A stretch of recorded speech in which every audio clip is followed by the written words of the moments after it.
শেষ পর্যন্ত কোজাগরির কাছে ক্ষমা চাইল টিনটিন। সম্পূর্ণ জানতে ভিডিওটিতে একটি লাইক করে প্রথম থেকেই দেখতে থাকো।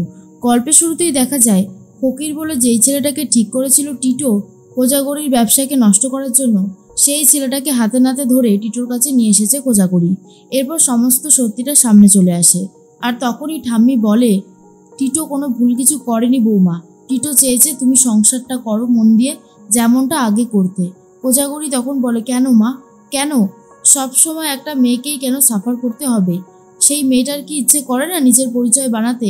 সেই মেয়েটার কি ইচ্ছে করে না যে সে নিজে ইনকাম করবে? সেটা তো হতে পারে না, তাই না? আপনিও তো ইনকাম করেছেন, আপনি টিচার ছিলেন, আমি ভালো রান্না করতে পারি, আমি একজন ঘরের বউ, আমি রান্নাটাকেই প্রফেশন হিসেবে বেছে নিয়েছি, সেটাতে সমস্যাটা কি আছে?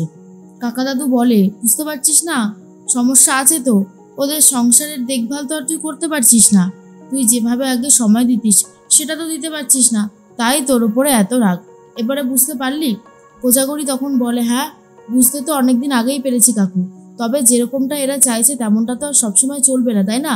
ওদেরকেও বুঝতে হবে, দিন পাল্টাচ্ছে, সবাই কত এগিয়ে যাচ্ছে, আর আমি কেন পিছিয়ে পড়ে থাকবো? কোকো বলে, এটা তোমার বড় ছেলে বুঝবে না গো কাকিমা। ওকে এতবার করে বলা সত্ত্বেও ও সে সমস্ত নিয়ে মাথাই ঘামায় না, আর সেটা আমি খুব ভালো মতন বুঝতে পেরেছি।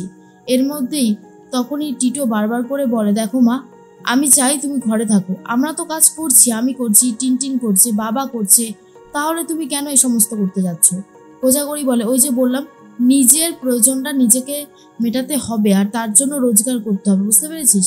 আমি তো বলছি, আমি যে রোজগার করছি সেটা তোর পছন্দ হচ্ছে না, আর তার জন্যই তুই এই সমস্ত কলকাঠি নেড়েছিস, সবটাই বুঝতে পারছি।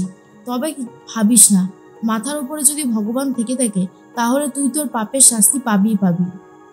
এরপরেই ফকির তখন বলে, কাকিমা, আমি তাহলে আসি, আমার আর এখানে থেকে তো কোনো লাভ নেই। এরপরেই টিটো বলে, হ্যাঁ যা, তোর কথায় কিচ্ছু যায় আসে না, তোর খবর আমি পরে নেব। ফকির তখন বলে, তুমি কি ভেবেছো তুমি আমাকে ভয় দেখালে আমি ভয় পেয়ে গেলাম? শোনো, আমাদের মতন খাটুইরা ছেলেরা না ভয় পায় না কিছুতেই। আমরা জানি আমাদের এখানে কাজ দুদিনের, আবারও অন্য কোথাও কাজ নিতে হবে, তাই তোমাকে ভয় পেয়ে কি করবো বলো?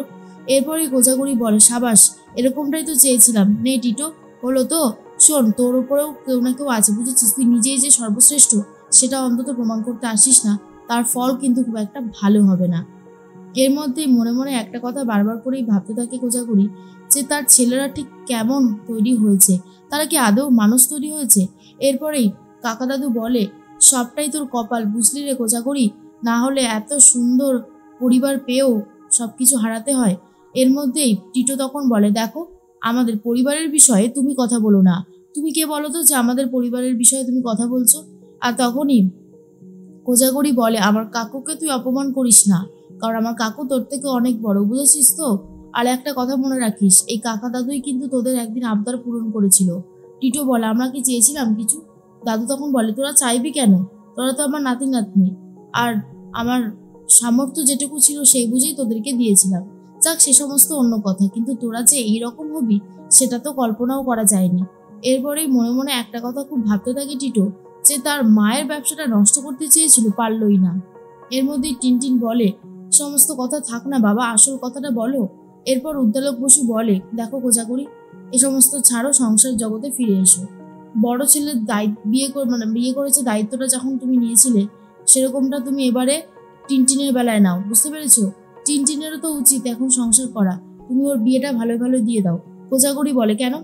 তোমরা তো আছো, তোমরা দায়িত্ব নেবে, আমি কে, আমি কোথাকার কে যে আমি দায়িত্ব নেব?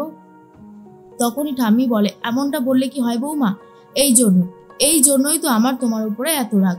সবকিছু যখন আগে ঠিক ছিল তখন তো তুমি এই প্রশ্নগুলো করতে না, এখন কেন করো? টিনটিন বিয়ে করবে, এটাই তো একটা স্বাভাবিক ব্যাপার, তাই না? এরপর কোজাগরি বলে, সবকিছু কি আর স্বাভাবিক থাকে মা? সমস্ত রকমের ব্যাপারগুলো এখন অনেকটাই অস্বাভাবিক হয়ে যাচ্ছে।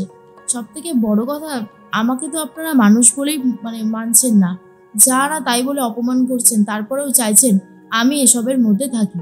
কোকো বলে, বুঝতে পারছো না কাকিমা, এখন তো তোমাকে দরকার, তাই বলছে থাকতে, যখন তোমাকে দরকার হবে না তখন তোমাকে ছুঁড়ে ফেলে দেবে। এরপরেই টিটো বলে, আবার তুই এ সমস্ত উল্টোপাল্টা বলতে শুরু করেছিস? তোকে না বারণ করেছিলাম এই সমস্ত উল্টোপাল্টা বলবি না, তারপরেও কেন বলছিস এগুলো? হ্যাঁ? এর মধ্যেই কাকা দাদু বলে, কোজাগরি চল ঘরে চল। এরপরে কোজাগরি বলে, সে তো আমি যাবই, টিটো বলে, আচ্ছা তুমি এখানে কতদিন থাকবে বলো তো কাকা দাদু? না মানে উড়ে এসে জুড়ে বসার প্ল্যান করছো নাকি? কোজাগরি বলে, ঠাস করে না একটা চড় মারবো বুঝলি? আমার কাকু আমার ঘরেই রয়েছে, আমার সাথে থাকছে, আমার হোটেলের খাবার খাচ্ছে, তাহলে তোর এত অসুবিধা কেন? আমাকে যেই ঘরটা থাকতে দেওয়া হয়েছে সেই ঘরের নিচেই তো আমরা রয়েছি, তাহলে এত অসুবিধা হচ্ছে কেন তোর? এরপরেই টিটো বলে, অসুবিধা হচ্ছে কারণ উনি তো আমাদের বাড়ির লোক না, তো সেই জন্যই। কোজাগরি বলে, কোনো এক্সট্রা ঘরও নেয়নি, কোনো এক্সট্রা ফ্যাসিলিটিও নেয়নি, তাহলে তুই এই কথাগুলো কেন বলবি? এরপর উদ্দালক বসু বলে, টিটো কি হচ্ছেটা কি? আমি কি ওনাকে সমস্ত ইনসাল্ট করেছি? তাহলে তোমরা কেন করছো? ওনার যতদিন ইচ্ছে উনি ততদিন থাকবে, তোমরা ওনাকে বারণ করতে পারো না। উদ্দালক বসুর কথা শুনে কোজাগরি হাসতে থাকে আর বলে, এই শাসনটা যদি অনেকদিন আগে করতে উদ্দালক বসু, তাহলে হয়তো আজকের দিনটা দেখতে হতো না। যাই হোক, কাকু তুমি চলো, ঘরে চলো। এর মধ্যে টিনটিন ঘরের মধ্যে চলে গিয়ে ভাবে, না না, এমন করলে তো হবে না, মাকে তো এই বিয়ের দায়িত্ব নিতেই হবে। মা আর কিছু পারুক বা না পারুক এই সমস্ত দায়িত্ব ভালো করে সামলাতে জানে, তাই দরকার পড়লে আমাকেই মায়ের কাছে গিয়ে ক্ষমা চাইতে হবে আর আমাদের বিয়ের ব্যবস্থাটা করতে হবে, আর হাতে সময় বেশি বাকি নেই। অন্যদিকে ঠাম্মি বলে, দেখলি বুড়ো দেখলি কিভাবে সবসময় অপমান করে চলে যায়। উদ্দালক বলে, মা ছাড়ো না, এই সমস্ত কথা ভালো লাগছে না আর, রোজ দিন এই ঝামেলাগুলো মেনে নেওয়া যায় না জানো তো, কিন্তু কি করব বলো, পরিস্থিতিটাই এমন যে মেনে নিতে বাধ্য হই। অন্যদিকে দেখা যায় কোজাগরি সকাল হতেই নিজের জিনিসপত্র গোছাতে শুরু করে বেরোবে বলে, তখনই চলে এসেছে টিনটিন আর বলে, মা তুমি কি বেরোচ্ছ? কোজাগরি বলে, হ্যাঁ, রোজ দিন তো আমি এই সময় বেরোই, আর খুব দরকারে এসেছো সেটা তো বোঝাই যাচ্ছে, তা বলে ফেলো কি দরকার আছে। টিনটিন বলে, মা তুমি তো জানো সৌরসিনীকে আমি ভালোবাসি, সৌরসিনীর সাথে আমার বিয়েটা এখনো তো হয়নি, তুমি যদি দায়িত্ব নিয়ে বিয়েটা উঠতে দাও খুব ভালো হয়। এরপরে কোজাগরি বলে, আমি যতদূর জানি সৌরসিনী তো আজকালকার দিনের মেয়ে, তো তোমরাই দুজন মিলে ঠিকঠাক করে বিয়ে টিয়ে করে নাও। দেখো ঝামেলা বাড়িয়ে নাও, বুঝেছো? যতটুকু প্রয়োজন ততটুকু করে বিয়েটা করে নাও, আমাকে এসবের মধ্যে টেনো না। টিনটিন বলে, এমনটা বলো না মা, তুমি এমনটা বললে আমি কোথায় যাব বলো? আমি আমি ক্ষমা চাইছি দরকার পড়লে, কিন্তু তুমি আমাদেরকে এরকমভাবে ইগনোর করো না। কোজাগরি মনে মনে বলে, এখন তো কলে পড়েছিস তাই এসেছিস, আর কিছুদিন আগেও দাদার সাথে তাল মেলাতিস, আর এখন এই সমস্ত কথা বলছিস। যাই হোক, তোর যা ইচ্ছে কর, আমি এসব জানি না। এরপর টিনটিন বলে, ও মা প্লিজ তুমি যেও না, আমার কথার উত্তরটা দাও, কেন এরকম করছো? তুমি তো জানো আমি তোমাকে কতটা ভালোবাসি, রেসপেক্ট করি, মাঝে মধ্যে তুমি একটু গন্ডগোল করো বলে আমিও রেগে যাই, কিন্তু বিশ্বাস করো মা, আমি তোমাকে খুব ভালোবাসি, তোমাকে সাপোর্ট করতে চাই। এরপরেই কোজাগরি বলে, থাক না টিটো, টিনটিন এই সমস্ত কথা বলে লাভ নেই, টিটোকে বরং বল, টিটো তো তোর সমস্ত দায়িত্ব নিয়েছিল, তাহলে সেই দায়িত্ব যেন ও পালন করে, আর তোর বৌদিও তো আছে, অসুবিধার কিছু নেই। কিন্তু টিনটিন মায়ের কাছে ক্ষমা চায় আর বারবার করে বলতে থাকে বিয়েটা উতরে দেওয়ার জন্য, কারণ মা না থাকলে বিয়ে হবে না, সেটা বুঝে গেছিল টিনটিন।